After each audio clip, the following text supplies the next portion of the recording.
So I'm here with Linda and Amanda from Blackwell Honey Company. And first of all, congratulations on your award. Thank you very much. I'm thrilled to win this award again. We really enjoy attending these events, and thank you for all your efforts and for all the nominations. Yeah, it's great to get recognition. Could you give us a brief overview of what the business is all about? Yeah, sure. So my business is all about bees. We all need bees to pollinate and to make our planet beautiful. And I'm very fortunate enough to care for bees. So I set up my company just to be a beekeeper and care for the bees, with a view to breeding good local bees that are good for the environment. But then obviously I had a load of produce, which is beautiful honey. So I started to think I needed to sell the honey, and it went on from that really. Found a logo, which is based around my Newfoundland dogs, which are bears, hence the bear cool. I never thought at the time it's a marketing ploy because bears and bees and honey are perfect together. So it was like, that was my daughter, Madison Honey she's called, by the way. That's just a total coincidence. And it started from that really. So then I retired early from my grown-up job, and so I did a website and started to do events, and really the business has organically grown. It's always one step ahead of me, but for me it's always about the bees really. So as long as I always put them at the forefront and not let the business run away, I'm happy. And you're involved in every single stage of the process, aren't you? How seasonal is it? Or is it all year round? So it's very seasonal in terms of the bees are just starting to think, okay, let's start working her now. So they'll start coming out of winter huddles. So the bees in winter, they huddle together to keep warm and to keep the queen alive, focus on their stores and surviving really. And as soon as the weather gets above 10 degrees consistently, they'll start moving, thinking, oh, there's some forage out there, let's go and find some pollen initially, and then obviously when the nectar starts to be produced, it goes on from that. So it's seasonal in terms of we pull the honey from, the bees produce honey from April right through to kind of, I take the last honey off in September. So it's seasonal madness from April to September.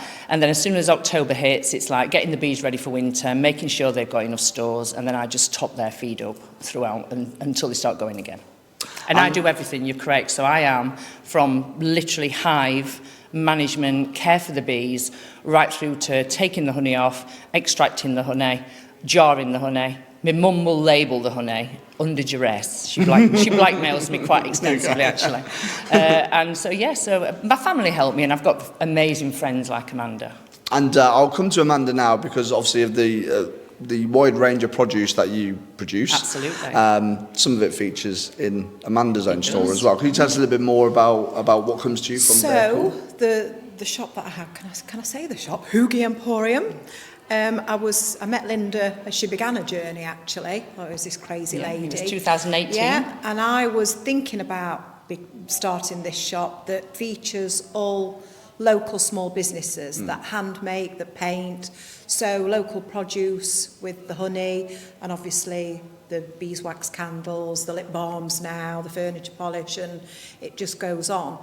So the shop is very busy with Linda's creations, and she does get quite a following quite often. I've got a picture up there from her last award. Oh, we've come in, Linda's sent us in. The work could be with the Queen. Yeah, Linda's sent us in. She's also done a fantastic Meet the Beekeeper event for us, which was brilliant, and we will have to do it again. So a big part of obviously my journey with the company as well, and with bees always at the forefront, is educating the public on the importance of bees. And some people, there's a lot of myths about bees. You know, they're going to sting you, or we don't really need them.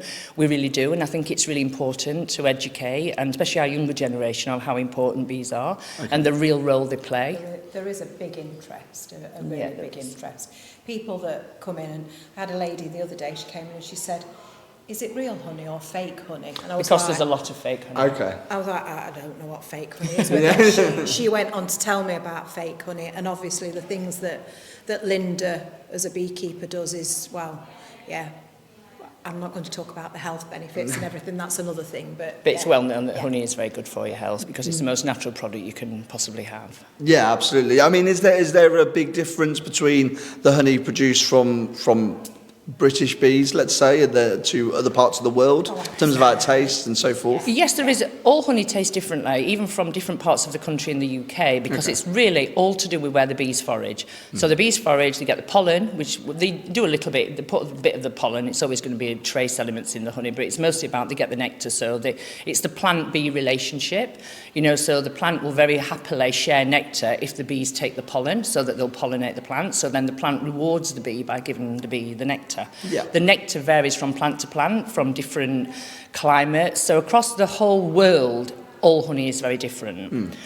In the UK, it needs to be UK produce, and if it says on the jar it's produce of the UK, it's purely from the hive to the jar. Okay. The problem we have in the UK, and there's a big honey fraud, which is very well media publicised, that we're going to clamp down on it. There's a lot of people trying to clamp down on it, where it's all blended honey from different parts of Europe, China, etc., which is killing the UK industry.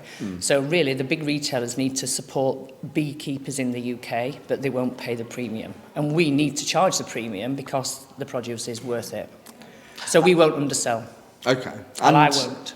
And Amanda mentioned before, aside from her retail shop, you in terms of the type of products that you sell, because it's not just honey in a jar, it comes in different Correct. forms, doesn't it? Yeah, but it does. is it all available on your website? Yeah, so it's all available on my website. All my stock is with Amanda's shop at the Hoogie Emporium, so it's all available there. I get a lot of gate sales. People will just pop down to see me. It's my home, because I don't have a shop at home. So obviously I've got dogs at home, and I've got a life. So people kind of take me as they find me, or they'll often ring me and text me. So it's on the gate sales, but I also do very big events. So I do like the beautiful stately homes like Haddon Hall. I'll do an event there, and very well attended and really well supported. And after 6 years, I'm well trusted and well supported, which means a lot to me. Well, congratulations on your Well, awards. thank you very much. And thanks very much for taking time to speak to us both. Thank you very much for your time. Thank you.